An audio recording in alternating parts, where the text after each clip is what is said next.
데살로니가전서 2장 13절 말씀부터 함께 교독하도록 하겠습니다. 제가 먼저 읽겠습니다. 이러므로 우리가 하나님께 끊임없이 감사함은 너희가 우리에게 들은 바 하나님의 말씀을 받을 때 사람의 말로 받지 아니하고 하나님의 말씀으로 받음이니 진실로 그러하도다. 이 말씀이 또한 너희 믿는 자 가운데에서 역사하느니라. 형제들아, 너희가 그리스도 예수 안에서 유대에 있는 하나님의 교회들을 본받은 자 되었으니 그들이 유대인들에게 고난을 받음과 같이 너희도 너희 동족에게서 동일한 고난을 받았느니라. 유대인은 주 예수와 선지자들을 죽이고 우리를 쫓아내고 하나님을 기쁘시게 하지 아니하고 모든 사람에게 대적이 되어 우리가 이방인에게 말하여 구원받게 함을 그들이 금하여 자기 죄를 항상 채우매 노하심이 끝까지 그들에게 임하였느니라. 아멘. 다 같이 자리에 앉아주시고 이 시간 영적 성장의 열매 하나님의 말씀이라는 제목으로 담임 목사님께서 말씀 전하실 때 큰 은혜 받으시기를 바라겠습니다. 네, 좋은 아침입니다. 여러분들과 함께 또 우리 말씀을 나누고 예배를 드릴 수 있어서 너무너무 좋습니다. 혹시라도 처음 오신 분 있으면 환영하고요. 나가다가 왼쪽에 새가족 환영실이 있습니다. 오셔서 저를 만나고 또 함께 교제하고 기도했으면 좋겠습니다. 몇 가지 구두 광고 말씀드리면, 여러분 주보 안에 보시면 우리 고등부 수련회 간증 들이 적혀져 있습니다. 한국말, 영어를 이제 번역한 한국말이 있으니까 여러분 보시고 또 자기 죄를 또 깨달은 우리 자녀들도 있고 또 용서를 해야겠다 하는 자녀들도 있고 너무나 좋은 간증들이 많이 있습니다. 그래서 계속해서 우리 자녀들이 하나님 앞에 설 수 있도록 또 여름에 있었던 이런 수양회의 열매가 또 가을에도 계속 될 수 있도록 기도 부탁드립니다. 수련회 비디오는 홈페이지와 페이스북에 올라가 있습니다. 자, 그리고 여러분 저희 교회에 참 중요한, 여러 성도들이 다 중요하지만 우리 여성분들이 또 함께 영적 성장하는 게 너무나도 좋습니다. 특별히 여성 사역을 위해서 헵시바 사역이 있는데, 헵시바는 이사야 62장에 나오는데요, 그 히브리어 뜻은 그녀는 나의 기쁨이다 하는 하나님의 선포입니다. 그래서 여성분들만의 또 짐이 있고 고민들이 있으실 텐데 여성 사역을 통해서 함께 나누시면서 또 나이가 많든 적든 다 서로가 필요하니까 그런 삶을 나누시는 귀한 모임이 됐으면 좋겠으니까 오늘 또 여기 앞에서 등록하실 수가 있습니다. 그래서 이번 가을에 또 많은 여성분들이 함께 모이셔서 기도하면서 삶을 나누시면서 예수님의 제자로 성숙해 가시기를 바랍니다. 질문 있으시면 우리 또 로비에서 아니면 또 주보 보시고 문의를 해주시면 감사하겠습니다. 나머지는 여러분이 주보를 참고하시고요, 같이 기도 한번 하고 그리고 말씀 듣도록 하겠습니다. 주님 참 감사합니다. 교회가 있어서 하나님을 서로 함께 알아가게 해주셔서 감사하고 이번 여름 동안에도 우리 자녀들이 함께 모여서 예수님을 알아갔고 이번 가을에도 여러 양육 프로그램을 통해서 또 여성들은 헵시바를 통해서 주님을 더 알아갈 텐데 그것을 통해서 영광 받아주시고 우리 삶이 예수님을 닮으며 풍성해 갈 수 있도록 인도하여 주시옵소서. 오늘도 말씀을 통해서 다시 한번 주님의 음성을 듣기를 원합니다. 주님이 오늘 말씀하시니 저희의 마음을 다해서 우리의 삶을 오픈해서 주님의 음성, 성령님의 음성 듣게 하여 주시옵소서. 예수님의 이름으로 기도드립니다. 아멘. 네. 네, 우리 옆 사람에게 하나님의 평안이 당신에게 임하기를 바랍니다. 그렇게 축복을 한번 하시죠. 하나님의 평안이 또 여러분들에게 임하기를 바랍니다. 우리 또 성가대에서 귀한 말씀, 귀한 찬양 주셔서 감사합니다. 지난주에 우리 말씀 전해주신 김현옥 협동 목사님께 감사드립니다. 그래서 우리 신앙의 단어가 뭐죠? 리셋. 그렇죠? 그래서 하나님께서 멈추게 하셨다면 그것은 우리의 방향을 리셋하는 것입니다. 그래서 저는 지난주에 교육부 1, 2, 3학년 아이들에게 설교를 했습니다. 여러 성도님들이 지난주에 제가 이 자리에서 설교를 안 했기 때문에 목사님 너무 편하시겠습니다 하고 농담과 진담을 하셨는데 전혀 그렇지 않았습니다. 저는 사실 진땀을 뺐습니다. 왜냐하면 1, 2, 3학년 아이들의 이 수준을 내가 맞출 수 있을까 이 걱정도 됐고요. 그래서 우리 제니퍼 담당 전도사님이 저를 소개해 주시는데 우리 ANC에서 제일 유명한 목사님이다 하고 했더니 아이들이 반응이 없어요. 그래서 떨면서 제가 말씀을 전했습니다. 근데 그날 오후에 어떤 부모님이 문자를 주셔서 목사님, 우리 아들이 집에 와서 엉꼬 테이가 제가 목사가 아니라 삼촌이 됐어요. 지혜에 대해서 말해주셨다. 그래서 제가 좀 마음이 괜찮았고요. 다른 아이는 목사님이 자기에게 설교를 해주셨는데, 그래서 wisdom, 지혜에 대한 설교를 해주셨는데 아빠한테 지혜가 뭐예요? 내가 그렇게 설교를 했는데 못 알아들었어요. 그래도 하여튼 주제를 알았으니까 제가 감사했습니다. 자녀들의 제자 양육은 교회와 가정이 우리가 함께 해야 합니다. 그래서 부모님들은 매주마다 이 자녀들과 영적 대화를 하는 훈련들을 하시기 바랍니다. 그래서 교육부에서 섬겨주시는 우리 모든 리더십들, 부모님들, 우리 박수로 한번 응원 한번 하겠습니다. 그래서 그날 제가 설교하기 전에 우리 뒤에서 이제 1, 2, 3학년 아이들이 찬양과 기도와 예배 드리는 모습을 지켜보는데 너무 마음이 기쁘더라고요. 근데 동시에 짠한 마음이 함께 들었습니다.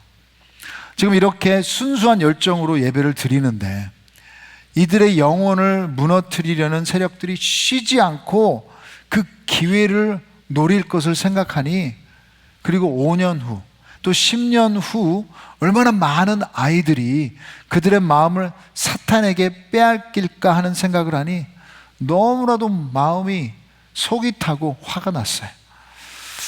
하지만 잠깐 다시 마음을 가다듬고 앞으로 하나님이 어떻게 이들의 믿음을 그런 고난 가운데 성장시킬까라는 비전을 붙잡았을 때 밀려오는 소망과 기대는 엄청났습니다. 신앙은 그런 것입니다. 이런 캄캄한 밤에 모든 것이 닫혀 있는 것 가운데도 그 가운데 작은 빛을 보는 것, 그리고 그 작은 믿음의 불빛 하나가 어둠을 몰아내는 능력이 있는 줄 믿습니다. 그런 하나님의 역사를 소망하고 우리 모두 다 기대하기를 바랍니다.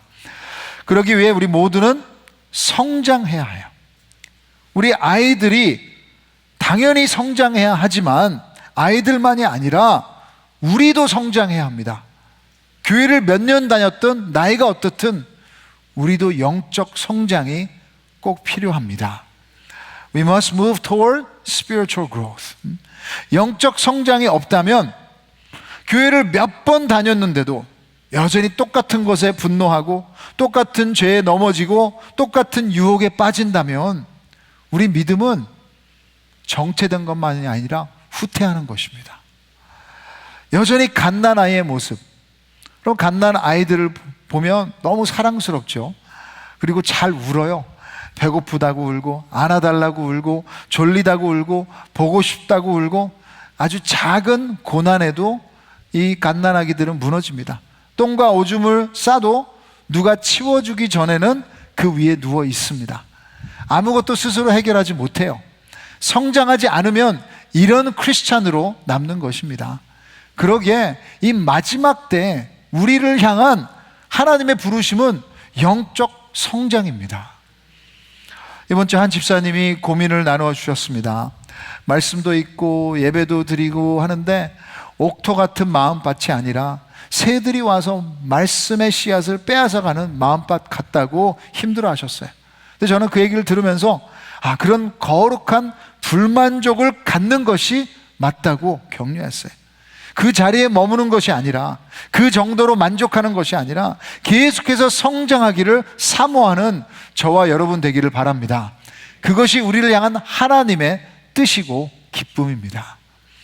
사도 바울이 지금 데살로니가 교회를 보면서 13절에 이렇게 감사하고 있어요. 이러므로 우리가 하나님께 끊임없이 감사함은 이 교회의 영적 성장을 감사하고 있어요. 여기서 우리 ANC가 가야 할 방향을 보여줍니다.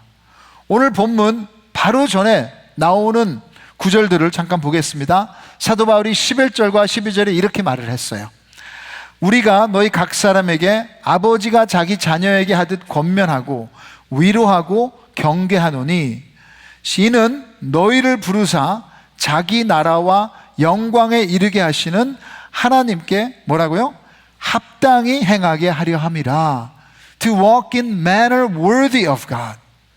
우리의 신앙이 성장해서 우리의 부부 관계든 아니면 부모와 자녀들과의 관계든 공동체 안에서의 관계든 심지어 힘든 관계 안에서도 우리를 부르셔서 그의 나라와 영광에 이르게 하시는 하나님께 합당히 행하는 삶. 그리고 우리의 감정보다, 나의 권력보다, 권리보다 하나님께 합당히 행하고 있는지를 추구하는, 선택하는 우리들 되기를 원합니다. 우리 삶 가운데 우리가 아니라 하나님이 드러나는, 쉽게 무너지는 우리의 연약함이 아니라 모든 것을 회복시키는 복음의 능력이 나타나는 그런 삶이 되기를 간절히 바랍니다. 그렇다면 이런 영적 성장을 가져오는 열쇠는 무엇입니까? 오늘 본문에서 한 가지를 집중하고 있습니다. 13절을 우리가 함께 읽도록 하겠습니다. 13절 시작. 이러므로 우리가 하나님께 끊임없이 감사함은 너희가 우리에게 들은 바 하나님의 말씀을 받을 때 사람의 말로 받지 아니하고 하나님의 말씀으로 받음이니 진실로 그러하도다. 이 말씀이 또한 너희 믿는 자 가운데에서 역사하느니라. 아멘. 열쇠가 뭐예요? 하나님의 말씀. 하나님의 말씀. 여러분, 교회가 성장하는 여러 이유가 있습니다. 그래서 교회 성장학을 저도 공부했었고요. 새로운 사람들을 잘 우리가 환영해 줘야 된다. 그래서 어저께도 50명이나 되는 분들이 이제 세 가족에서 한 가족이 됐습니다. 그래서 양육 시스템도 잘 갖추어야 되고, 교인들이 편리하게 교회로 올 수 있도록 하는 여건을 마련해야 되고, 그런 면에서 가끔 파킹 자리를 찾지 못해서 집에 돌아가셨다는 소식을 들을 때, 참 교회 리더로서 제가 너무 미안하고 죄송합니다. 그래서 지난주에도 우리 한 분이 더블 파킹 한 게 막혀가지고 집에 가지 못해서 너무너무 힘들다고 하셨어요. 여러분, 우리가 서로 배려하면서 가기를 원해요. 특별히 더블 파킹 하신 분들은 예배 끝나자마자 빼시기를 바랍니다. 이런 것 말고도 이런 교회가 성장하기 위해서는 교회 담장을 넘어서 그 지역을 잘 섬기고 있냐, 세계 선교에 동참하고 있냐 하는 여러 가지 이유들을 들 수 있어요. 그리고 이 모든 것을 잘해서 교회 예산도 늘고 건물도 세우고 많은 사람들이 모이게 할 수 있겠지만, 두려운 사실은 그 가운데 하나님이 없을 수도 있다는 것입니다. 이 모든 것을 하나님의 말씀이 아니라 어떤 조직처럼 세상의 이치로 돌아가게 할 수 있어요. 여러분, 그렇게 된다면 그 교회는 저주예요. 저주입니다. 이단입니다. 오늘 말씀처럼 진실로 구원을 이루는 공동체가 되려면 우리 위선의 모습이 아니라 복음을 살아가는 성도, 그냥 착한 것이 아니라 용서받은 죄인으로 우리가 서로 함께 대하는 성도, 그래서 겸손한 성도, 세상을 따라가는 것이 아니라 예수님을 닮아가는 성도, 날마다 회개하고 십자가로 돌아가는 성도, 그 삶 속에서 계속해서 십자가가 커지는 성도, 이런 공동체는 하나님의 말씀 없이는 가능하지 않다고 믿습니다. 그런 곳이 데살로니가 교회였고, 오늘 우리 ANC도 그 하나님의 말씀을 사랑하고 우리 삶에, 그리고 우리 교회에 이 말씀이 최고의 권위로 인정하기를 원합니다. 그래서 여러분이 교회를 생각할 때마다 항상 기도를 해주셔야 돼요. 이 자리에서 하나님의 말씀이 누가 여기서 설교를 하든 선포되도록, 하나님의 기쁜 소식, 복음이 선포되도록 저를 위해서도 기도 부탁드립니다. 두렵고 떨리는 마음으로, 이게 그냥 습관이 되는 것이 아니라 최선을 다해 말씀을 준비하며 그 말씀 때문에 제가 먼저 변화되고 우리 가운데 치유와 회복이 일어나고 성령님의 열매가 있고 구원으로 이루는 역사가 일어나도록, 오직 하나님의 말씀만 설포할 수 있도록 이렇게 위대하고 귀히 하나님의 말씀을 우리가 함께 나눌 때 진정으로 ANC가 하나님께서 기뻐 받으시는 교회가 될 줄 믿습니다. 이런 것을 생각하면서 세 가지의 질문을 던지면서 우리 그 답을 생각해 보겠습니다. 먼저 여러분, 이 질문을 던져봤으면 좋겠어요. 왜 말씀을 하나님의 말씀으로 받아들이지 않는 것인가? 사도 바울은 지금 데살로니가 교인들이 자신에게 들은 하나님의 말씀을 하나님의 말로 받았다고 감사하고 있습니다. 근데 모든 사람이 그렇게 했던 것은 아니죠. 그렇다면 하나님의 말씀으로 받아들이지 않았다면 뭡니까? 결국 그냥 사람의 말로 받은 것입니다. 인간의 말로 받는다. 물론 그것이 인간의 입에서 나온 말이기에 그럴 수도 있지만 받는 사람의 컨디션이기도 합니다. 저희 딸 호프가 발달 장애가 있긴 하지만 귀만큼은 초능력자인 것 같아요. 우리가 제 아내와 함께 아래층에서 조용히 하는 얘기도 자기가 관심 있는 말이면 어떻게 들었는지 쪼르륵 달려 내려와서 그냥 참견을 막 해요. 근데 제가 가끔 뭘 시키려고 호프, do your chore 하면서 큰 소리로 제가 불러도 전혀 대답이 없어요. 듣지 못한 것이 아니라 듣지 못한 척을 하는 것이에요. 들었다면 거기에 대한 반응을 요구하니까. 제가 부모니까요. 인간의 부모도 이런 말의 무게가 있는데 하나님의 말이라면 어떻겠습니까? 그래서 가끔 우리가 말씀을 듣고도 못 들은 척 외면하는 거예요.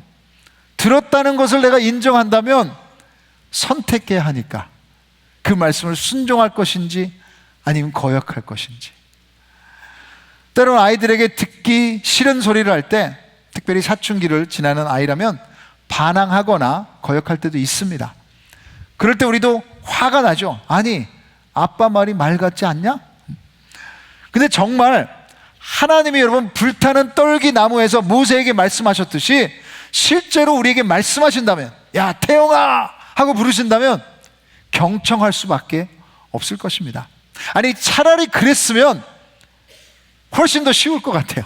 매주 우리가 여기 예배드리러 왔는데 하나님이 그 하나님의 목소리로 우리에게 들려주신다면, 태영아 오늘 누구누구를 사랑해야 된다, 용서해야 된다, 나의 자녀로 이 특권을 누려야 된다, 네가 이 길로 결정을 해야 된다 하고 직접 말씀을 해주신다면 너무 좋겠어요. 그런데 놀랍게도 하나님은 부족하고 연약한 인간에게 그의 거룩한 메시지를 맡기십니다. 이 성경을 통해서 여러분 전해지는 것입니다. 그런데 이 말씀에 대한 절대 권위를 믿지 않고 그냥 어떤 의견, 인간의 전통, 아니면 좋은 충고나 조언으로 듣는 이유는 순종할지 안 할지를 우리가 선택하고 싶은 것이에요. 이것이 여러분 천지를 지으시고 지금도 살아계신 하나님의 말이라면 두려움 때문이라도 순종할 수밖에 없지만 그냥 사람의 말이라면 무시해도 되는 것이죠. 그래서 저는 궁극적으로 우리가 하나님의 말씀을 하나님의 말씀으로 듣지 않는 이유는 이것이라고 생각합니다. 우리 삶의 주권을 하나님께 내어드려야 하기 때문에, 순종해야 하는데 순종하고 싶지 않기 때문에, 우리는 여전히 우리 자신이 우리 삶의 왕이 되고 싶기에, 내 마음대로 살고 싶어서 왕 중의 왕이신 하나님의 말씀을 인정하고 싶지 않은 거예요. 근데 하나님의 말씀이 하나님의 말씀으로 들릴 때가 있습니다. 하나님, 나는 답이 없습니다. 내 안에는 소망이 없습니다. 내가 아무리 발버둥 쳐도 길을 찾을 수 없습니다. 하나님, 나의 아버지, 나의 왕, 이곳에 오셔서 좌정하고 나를 도와주시고 나를 다스려 주시옵소서. 바로 우리 심령이 가난한 때 하나님의 말씀이 들리기 시작하는 거예요. 그래서 여러분 마태복음 5장에 팔복을 얘기하면서 제일 먼저 나오는 것이 마태복음 5장 3절에 심령이 뭐라고요? 가난한 자는 복이 있나니 천국이 그들의 것이요. 여러분 우리 가운데 진정으로 심령이 가난할 때 천국문이 열리는 것, 천국의 소리가 들리게 되는 거예요. 오늘 이런 마음으로 하나님의 말씀을 듣는 저와 여러분이 되기를 주님의 이름으로 축복합니다. 둘째로 이런 질문을 던져봅니다. 그러면 어떻게 하나님의 말씀을 받아야 합니까? 여러분, 제가 지금 전하는 설교가 제 말입니까? 그냥 인간의 말입니까?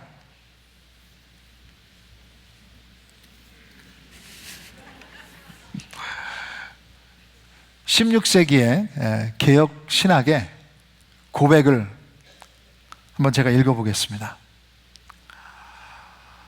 그러므로 하나님의 말씀이 합법적으로 부름받은 설교자들에 의해 교회에서 전파될 때 우리는 바로 하나님의 말씀이 선포되고 충실한 사람들에 의해 받아들여지고 있다고 믿습니다. 그리고 이 외에 다른 어떤 하나님의 말씀이 만들어져서도 안 되며 하늘로부터 내려올 것을 기대해서도 안 됩니다. 그리고 설교하는 목사가 아니라 설교되는 말씀 자체가 경외되어야 합니다. 비록 그가 악하고 죄인이라 할지라도 그럼에도 불구하고 하나님의 말씀은 영원되고 참되신 줄 믿습니다. 아멘. 아멘. 네. 그래서 하나님의 백성들에게 하는 설교 자체가 하나님의 말씀이에요. 그래서 어떤 면에서 제 설교 중에 성경 봉독할 때가 최고의 부분이에요. 왜냐하면 그냥 하나님 말씀 자체를 내가 듣는 것이니까. 그러면서도 여러분, 이것은 미스테리입니다. 목사의 설교가, 한 인간의 설교가 야구로 비유하면, 야구에는 여러분 안타가 나올 때도 있고 어쩌다 가끔 홈런도 나오기도 하고 스트라이크 아웃도 많은데, 설교도 여러분 졸리기도 하고 산만하기도 하고 도저히 무슨 말을 하는지 모를 때도 있고, 그런데도 신실하게 하나님 말씀이 선포될 때 거기에 하나님의 메시지가 있는 줄 믿으시기 바랍니다. 하나님은 우리에게 말씀하고 있는 거예요. 설교 중 제 입에서 나오는 말에 물론 제 생각이나 의견이 들어가 있지만 성경으로 바탕으로 할 때, 그것이 전해질 때 그 안에 분명히 나를 향한 하나님의 말씀이 있습니다. 말씀을 전하는 저 자신에게도요. 하나님은 오늘도 말씀하고 계신 줄 믿습니다. 그러기에 그럼 첫째로 하나님 말씀을 기쁨으로 받습니다. 기쁨으로. 이 데살로니가 교회가 어떻게 말씀을 받았냐를 1장 6절에 설명을 하고 있어요. 우리 같이 한번 1장 6절 같이 읽겠습니다. 시작. 또 너희는 많은 환난 가운데서 성령의 기쁨으로 말씀을 받아 우리와 주를 본받은 자가 되었으니. 성령의 뭐라고요? 기쁨으로 말씀을 받아. 바울을 통해 전해진 말씀을, 한 인간을 통해 전해진 말씀을 하나님의 말씀으로 기쁘게 받은 것입니다. 기쁨으로 받는다는 것은 어떤 것입니까? 이 말씀이 나를 가장 잘 아시고 나를 사랑하시는 하나님 아버지가 나를 위해 주시는 선물이라고 여길 때 기쁨으로 받을 수 있습니다. 이것이 나를 괴롭게 하고 나를 손해보게 하고 나를 해하려 하는 말씀이라면 기쁘게 받을 수 없는 것이죠. 크리스천의 기쁨은 우리 상황에 의한 것이 아니고요, 우리에게 말씀을 주시는 하나님과의 관계에서 옵니다. 한번 생각해 보세요. 여러분이 가장 사랑하는 자녀에게 가장 좋은 선물을 줄 때 그 자녀의 얼굴이 어떻겠습니까? 건강한 관계 안에 있다면 당연히 기쁨이 넘치는 얼굴일 것입니다. 근데 전혀 관계가 없는 아저씨가, 아무 이름도 모르고 한 번도 본 적이 없는 그 사람이 아이에게 선물을 준다면 좀 의심스럽고 선뜻 열어보지도 않을 것입니다. 요즘에는 하도 부모님들이 Don't accept things from strangers, 모르는 사람에게 받으면 안 되니까. 기쁨이 아니죠. 관계가 없기 때문에. 여러분, 하나님의 말씀은 하나님이 그의 자녀들에게 보내신 러브레터이에요. 사랑의 편지예요. 이 말씀 안에 여러분 그 사랑의 고백이 있고 사랑의 가르침이 있고 사랑의 희생의 이야기들이 여기 들어있는 거예요. 하나님이 여러분을 사랑하시기 때문에 그래서 그의 백성은 기쁨으로 받을 수 있습니다.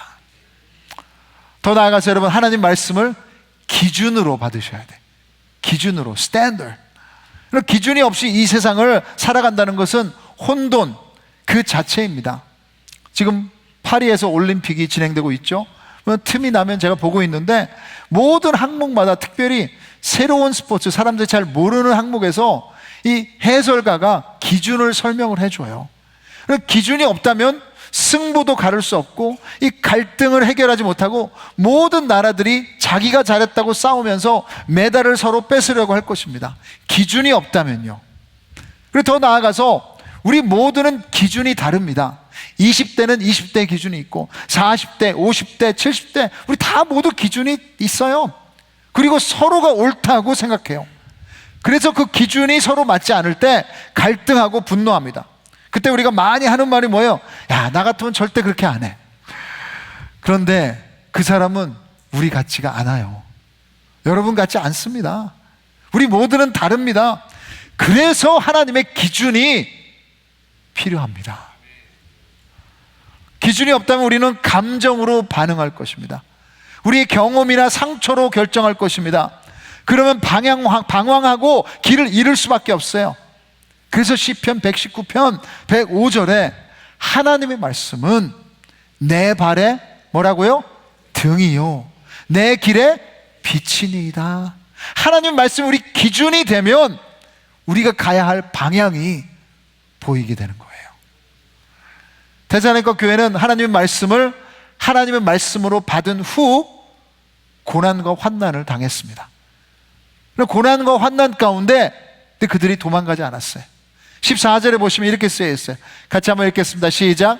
형제들아 너희가 그리스도 예수 안에서 유대에 있는 하나님의 교회들을 본받은 자 되었으니 그들이 유대인들에게 고난을 받음과 같이 너희도 너희 동족에게서 동일한 고난을 받았느니라.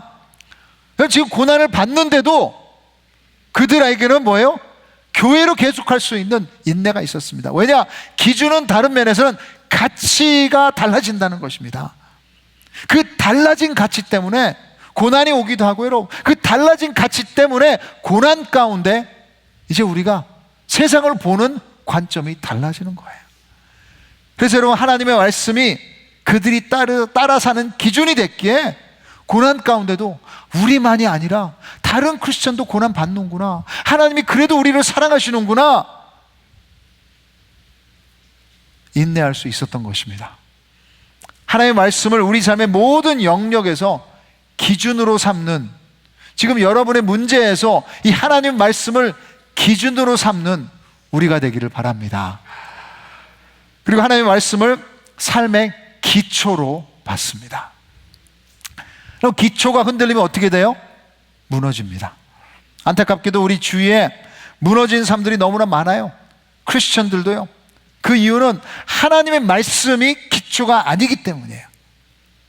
마태복음 7장에 예수님이 기초에 대한 비유를 나누십니다. 반석 위에 지은 집과 뭐죠? 그 다음에 모래 위에 지은 집. 어떻게 됩니까? 마태복음 7장 24절과 25절에 같이 한번 읽겠습니다. 시작.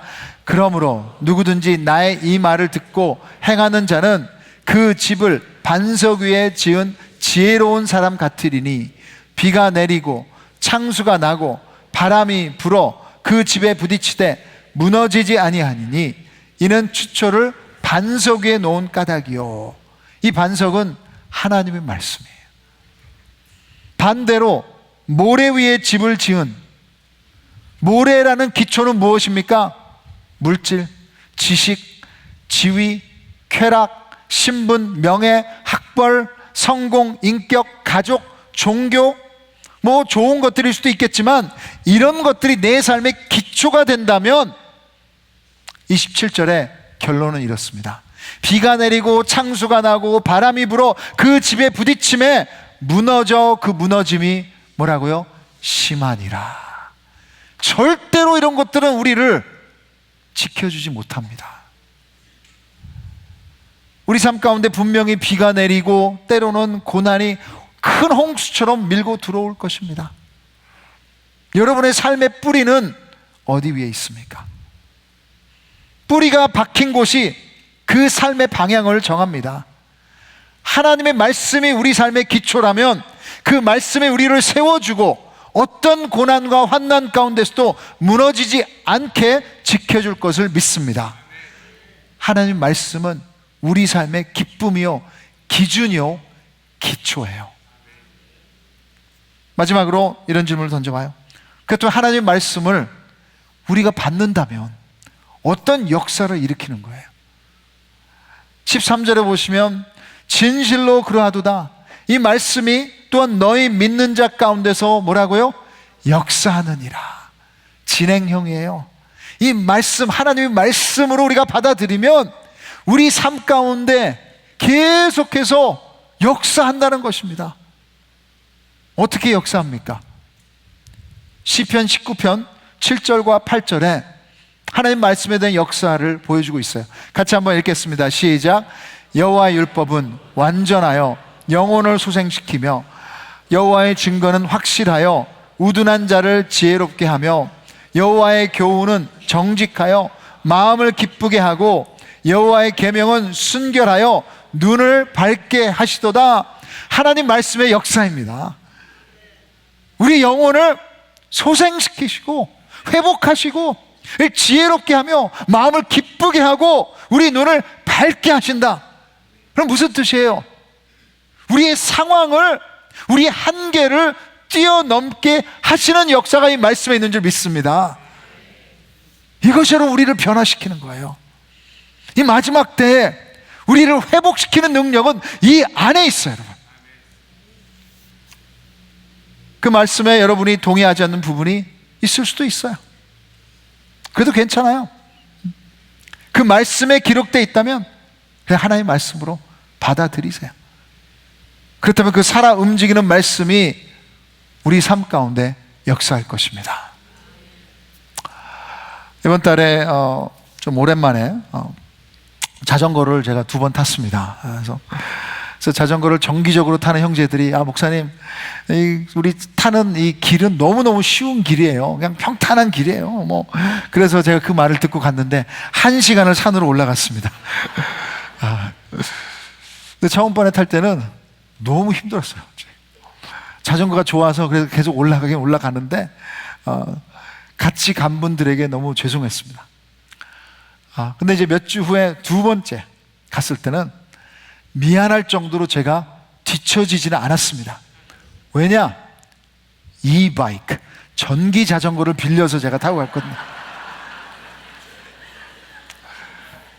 제가 타는데 힘이 안 들더라고요.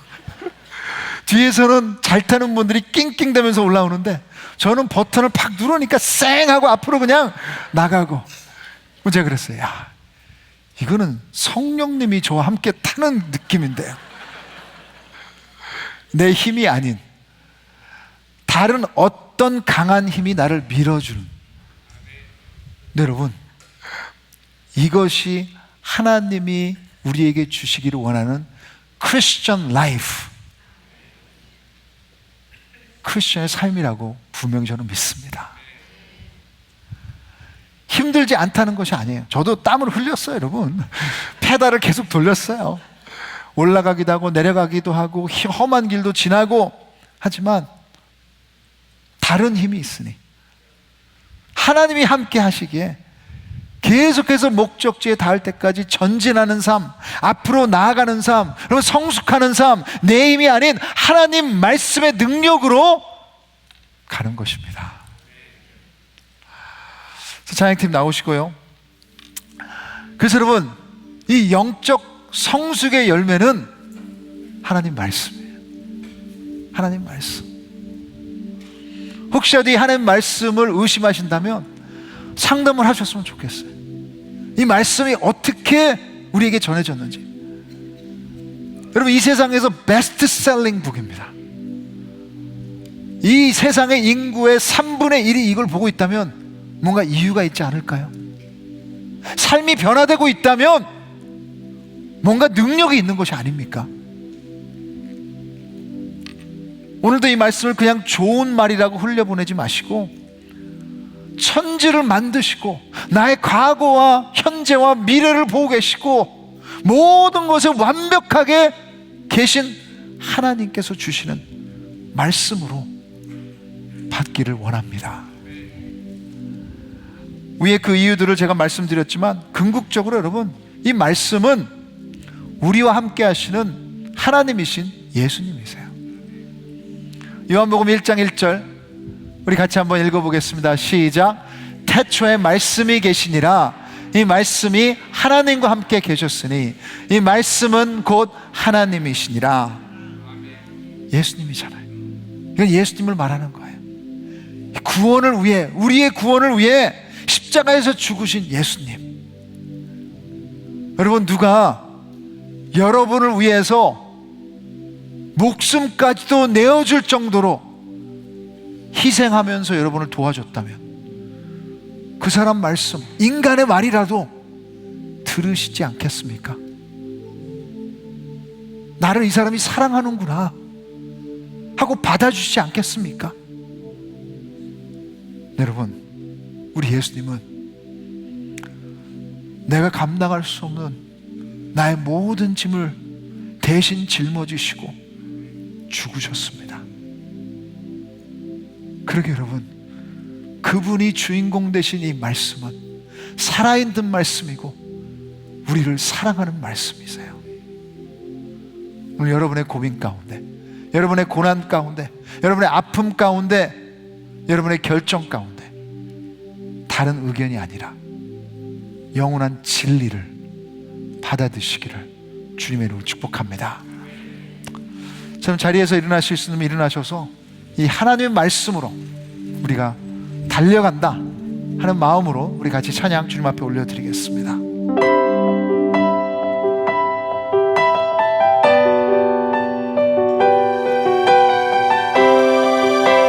우리 삶의 능력 되시는 주님의 말씀만을 바라보려 나아가오니 말씀으로 채워주시옵소서. 말씀으로 인도하여 주시옵소서. 닭기름 먹어 고백하기를 소망합니다. 하늘에 나는 새도, 하늘에 나는 새도 주 손길 돌보시네. 온 땅에 충만한 주 사랑으로 내 마음을 덮으소서. 주 나를 부르셨습니다. 주 나를 부르셨네. 주님의 영광이 주의 영광 위에 모든 사랑 이끄소서. 주의 영광으로.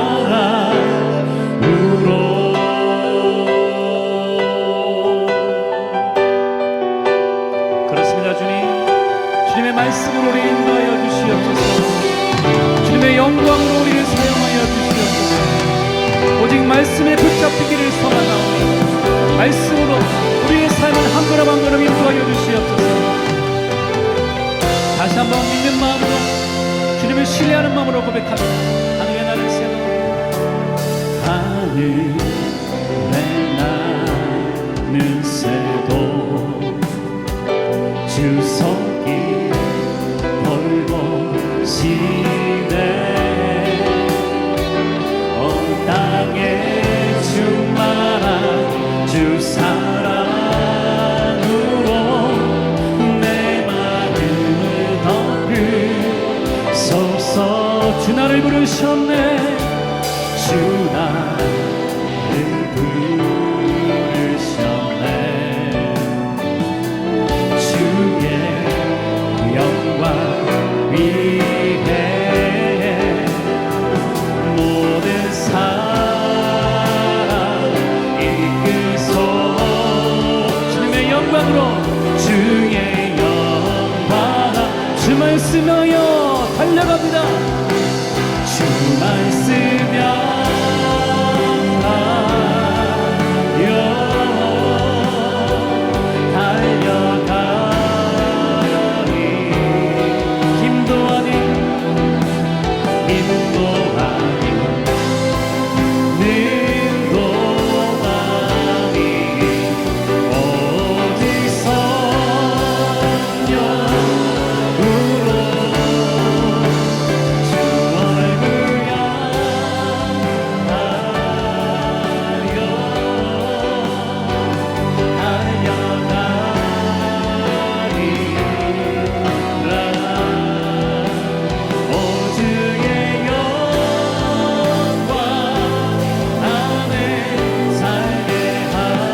기도하실 때 우리 두 손을 높이 들고 주 말씀이야. 예, 그렇습니다. 주님 앞으로 나아갑니다.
기도하겠습니다.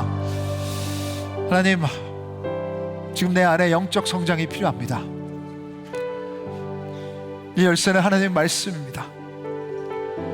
주님 말씀을 큐티할 때마다, 예배 드릴 때마다, 읽을 때마다 사람의 말이 아니라 온 우주와 땅을 지으시고 우리를 사랑하시는 하나님의 말씀으로 받을 수 있도록 인도하여 주시옵소서. 그래서 주님, 오늘 우리 고난 가운데, 우리 갈등 가운데, 우리 결정 가운데 내가 이해하지 못해도, 동의하지 못해도, 불가능한 것처럼 보여도, 억울해도, 손해보는 것 같아도 하나님 말씀으로 달려가게 해 주시옵소서. 그래서 주님, 모래 위에 세웠던 것들을 회개합니다. 우리 감정을 따랐던 것을 회개합니다. 오늘 무지했던 것을 회개합니다. 이해가 안 되지만 이것이 하나님이 자기 아들을 내어주신 나를 향한 러브 레터이라는 것을, 사랑의 편지라는 것을 믿게 하여 주시고, 오늘도 내 자아를 내려놓고 예수 그리스도를 왕으로 모실 수 있는 삶 될 수 있도록 도와주시옵소서. 여러 가지 제목을 가지고 주님 앞에 물질을 드리고 우리 삶을 헌신합니다. 오직 하나님만이 영광 받으시는 풍성한 삶 될 수 있도록 우리를 한 주 동안도 인도하여 주시옵소서. 이제 주님, 우리를 살리기 위해서 진정으로 풍성하게 영적으로 성장하라고 우리 모든 짐을 짊어지고 십자가에 죽으신 예수 그리스도의 은혜와 자기 아들을 내어주신 하나님 아버지의 무한하신 사랑하심과 성령의 역사하시고 위로하심이 오늘 들은 말씀을 인간의 말이 아니라 하나님의 말씀으로 받기를 원하는 우리 모두 형제자매들 머리 위에, 주님 사랑하시는 가정과 우리 공동체 머리 위에, 우리 주님의 선교사님과 선교지 머리 위에 이제부터 영원까지 항상 함께 있을지어다. 아멘.